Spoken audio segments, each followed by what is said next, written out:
Welcome to this lecture on transition metal organometallic chemistry from principles to applications. In our previous lecture, we had seen the implications of 18 valence electron rules. We had also observed the classification that various organometallic compounds show based on this 18 valence electron rule, and also we had looked at the complexes that deviate from the 18 valence electron rules. We have studied these rule in the perspective of molecular orbital theory, particularly looking at the frontier orbital interactions of the metal with the ligand. In our discussion on understanding the molecular orbital correlation diagram representing each of the classes of organometallic compounds, that is of class 1 type, class 2 type and class 3 type, what came to the fore was the fact that organometallic compounds generally exhibit two kinds of interaction. One is a sigma type interaction which occurs between the ligands or atomic orbitals with that of the metal orbitals of similar symmetry. And the other thing that emerged out, which is something very special for organometallic compounds, is the pi interaction that also occurs between metal atomic orbitals with the pi type ligand orbitals of appropriate symmetry. Now, these two features are very unique to transition metal organometallic compounds, and these arise because of partial occupancy of the inner d orbitals at the metal center. Now, in our last few lectures, looking at the valence electron rule and their deviations as well as their classifications, what we had focused on was on the metal center of the metal carbon bond. So, the last few lectures had focused on the metal and the requirement, electronic as well as steric requirement of the metal center that affect the metal center bond. Now, in next few series of lectures, we are going to look at the ligand requirement in terms of what kind of bonds they make with the metal center that affect the organometallic compounds and their classifications. So, to start with, in this lecture we would be discussing the most basic of the ligands of the organometallic compounds, and these are sigma donor ligands.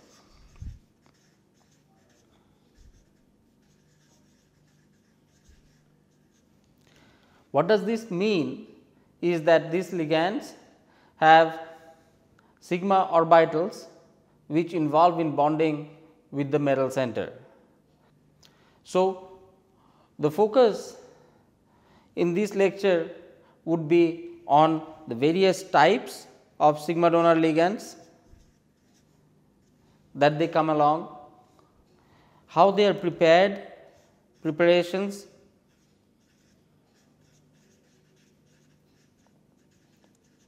of organometallic compounds having sigma donor ligands, and then we would look on the properties of sigma donor ligands. Transition metal complexes of sigma donor ligands. This will bring us to an important topic that is very sensitive to organometallic compound, that is their stability. So, we would also discuss in this lecture the thermodynamic stability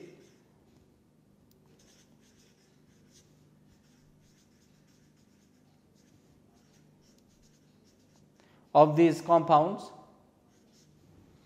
versus their kinetic lability.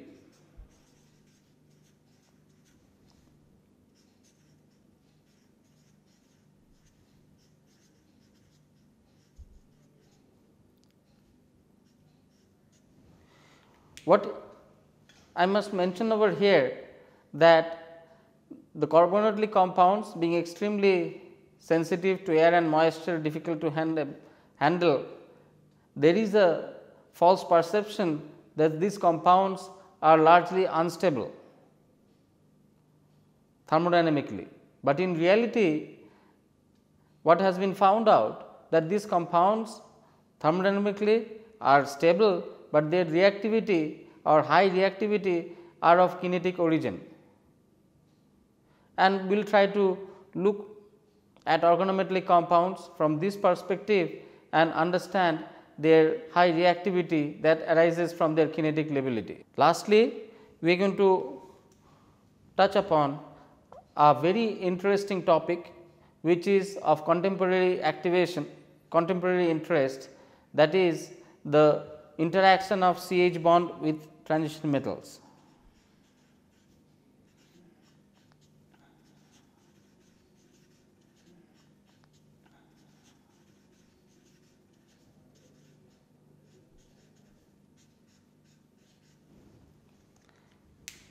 We would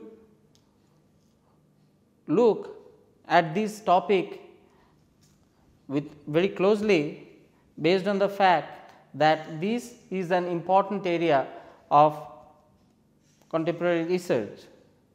Currently, this area is called as CH activation.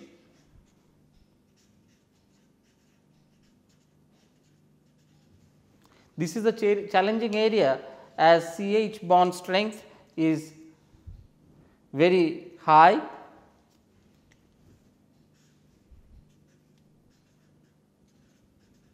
high bond energy, and CH bonds are ubiquitous.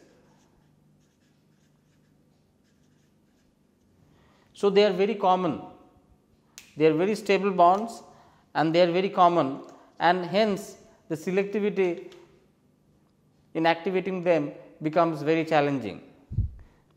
And as a result, CH activation is an important area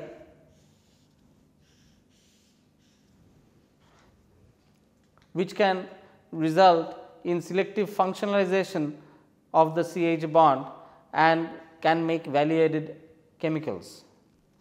So, CH activation initiates with the CH interaction with transition metal compounds, and we are going to look at how does a CH interact with a transition metal during this course of this lecture.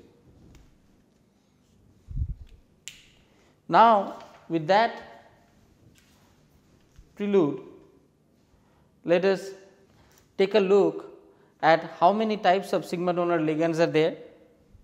Now, the sigma donor ligand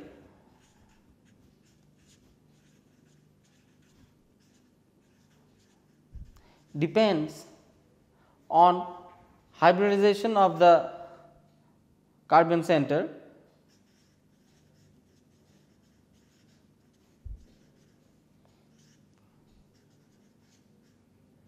hybridization. So, for sp3 carbon,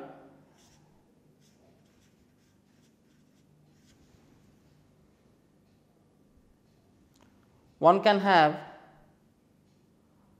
compounds which are of this type, metal bound to Cr3. These are called alkyl complexes, or metal alkyls. Now, when the compound is in this way, the way it is drawn, then this kind of binding is called terminal binding. So, ligand is a terminal ligand, this alkyl ligand is the terminal ligand. Alkyl ligand can also bridge and become a bridging system.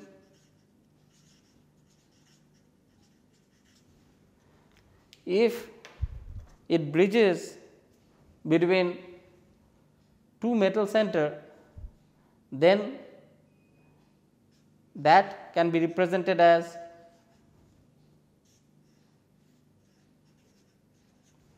shown over here. So, alkyl bridging between two metal center, and these are designated as 3 center mu2 alkyl. Mu represents bridging between two metal centers, that is why it is mu2.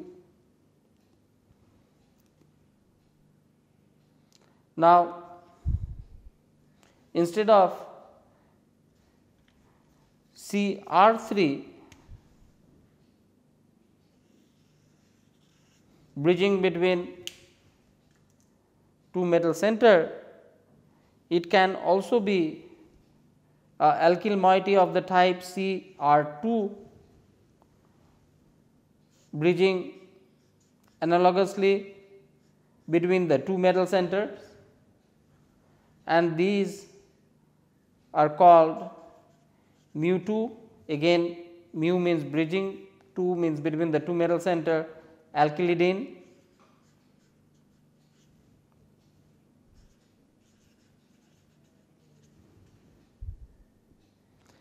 And it can be such that instead of Cr2, one can have alkyl moiety of the type Cr bridging between 3 metal centers.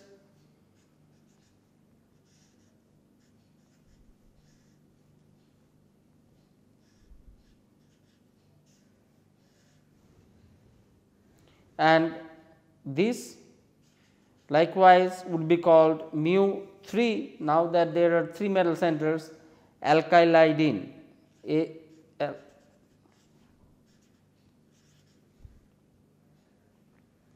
YNE, alkylidene.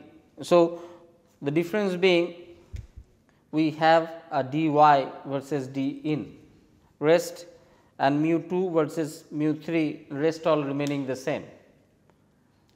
So, what we saw is that sp3 carbon, which will represent a metal alkyl ligand, can act as a terminal ligand, where metal is directly bound to the alkyl and alkyl is bound to only one metal center. The alkyl can even bind to more than one metal center. When it is bound to two metal centers, it is called mu2, and it can bind as a Cr3 when it is mu2 alkyl. It can bind to two metal center as Cr2, it is called mu2 alkylidene, and when it is bound to 3 metal center, it is called mu3, and since Cr is being bound, it is called mu3 alkylidine. Similarly, there is a lot of diversity observed in binding when it is sp2. Like the sp3 center, CsP2 also has a rich type of binding, which is can be as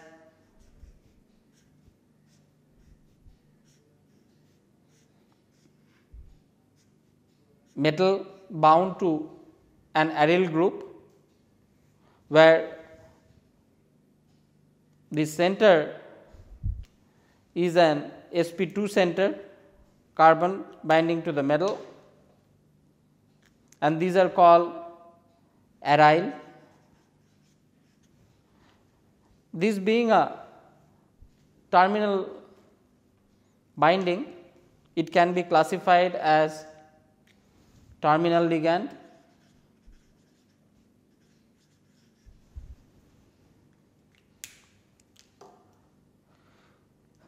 Similarly, this aryl group can also bridge and show a bridging binding, the way it is shown here.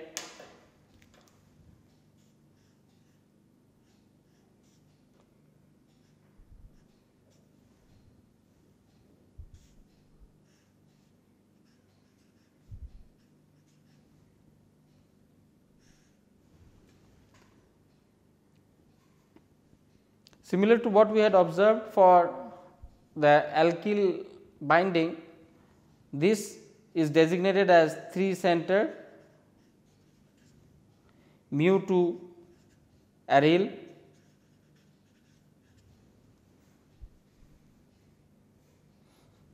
There can be a direct carbene ligand having sp2 hybridization bound to the metal, and that can be designated as R2. So, these are called carbene or alkylidene.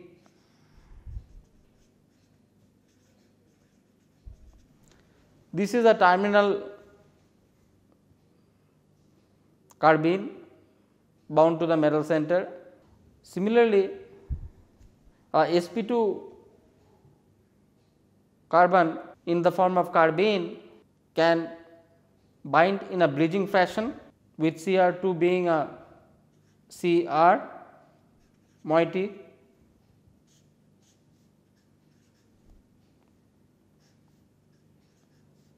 The way it is shown here, and then it is called mu2 alkylidyne.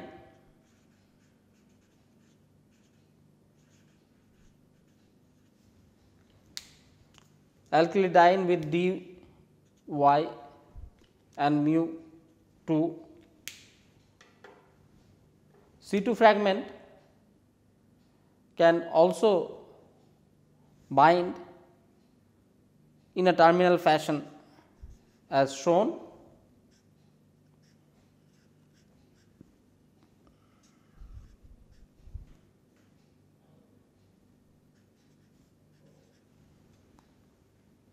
This is called a vinyl ligand.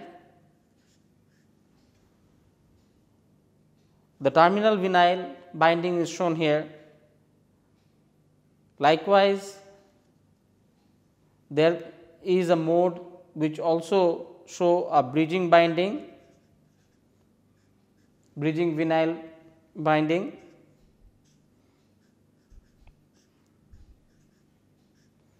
Now, based on the previous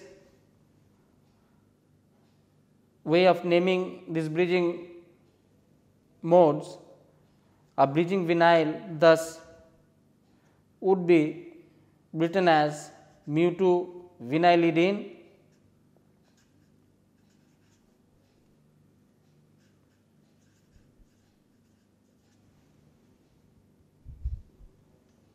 There can also, instead of olefin, there can also be a carbonyl moiety having sp2 center binding to a metal center, the way it is shown over here.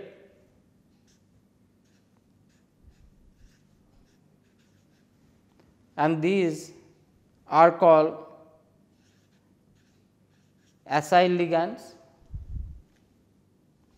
So, what we see that sp2 centers of various organic moieties as shown over here as well as over here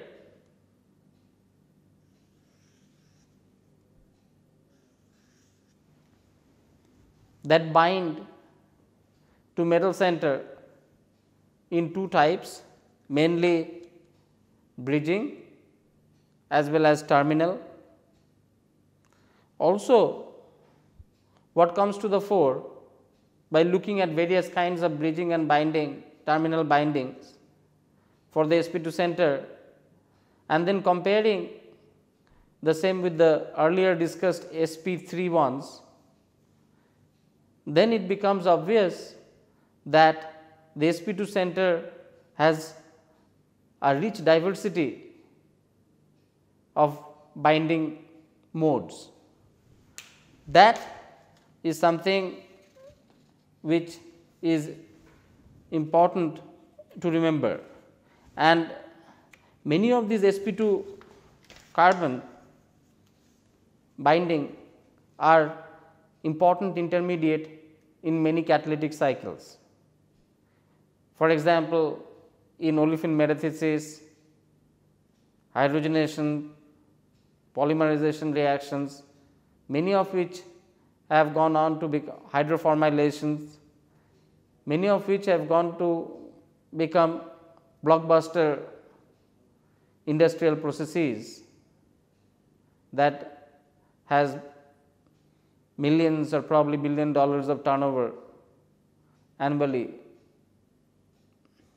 throughout the globe. So, from this it can be gauged that these compounds are extremely important from the catalysis point of view. Now, let us look at the third type of sigma donor ligands, which are carbon having sp hybridization.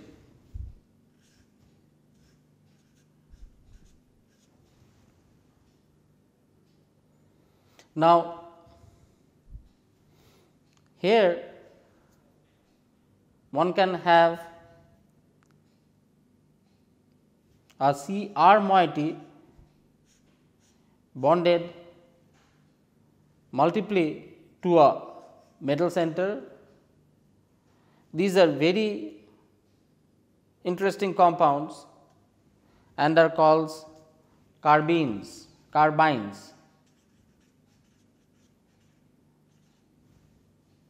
or alkylidins.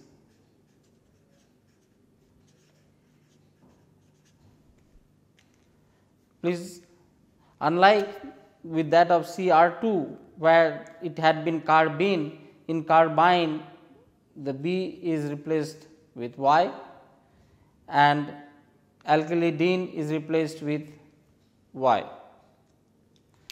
The carbine can also bind in a bridging fashion.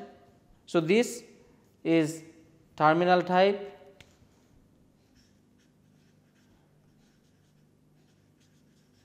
The carbine can also bind in a bridging fashion.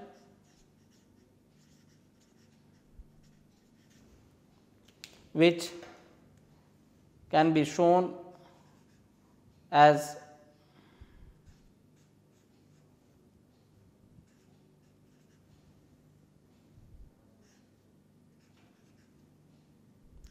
like this, and this is called mu2 sigma pi alkynyl.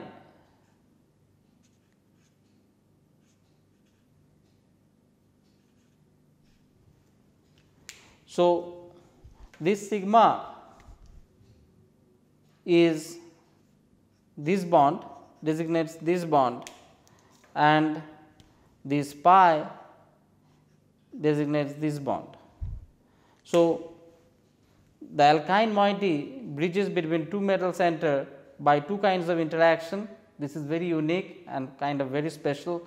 One type is a sigma type, another type is a pi type.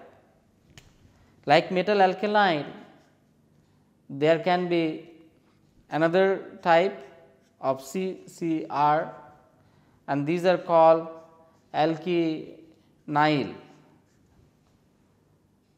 Metal alkaline can also be a terminal as shown over here and can also be bridging.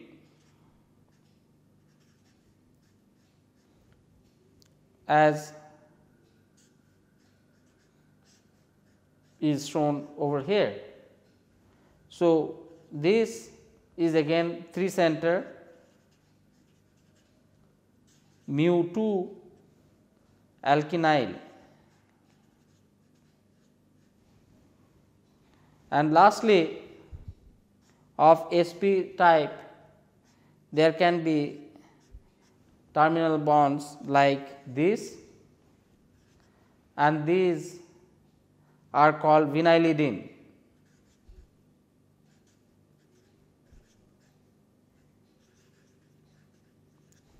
So, to summarize today's lecture, what we had seen is we have seen through the various binding modes of carbon ligands, sigma donor ligands, and what we saw that a rich diversity of binding can be observed depending on the hybridization at the carbon, that can range from sp3 to sp2 to sp, and most of these bindings can be classified into two types, terminal and bridging, and of the three hybridized centers, the sp2 probably shows a rich diversity in binding.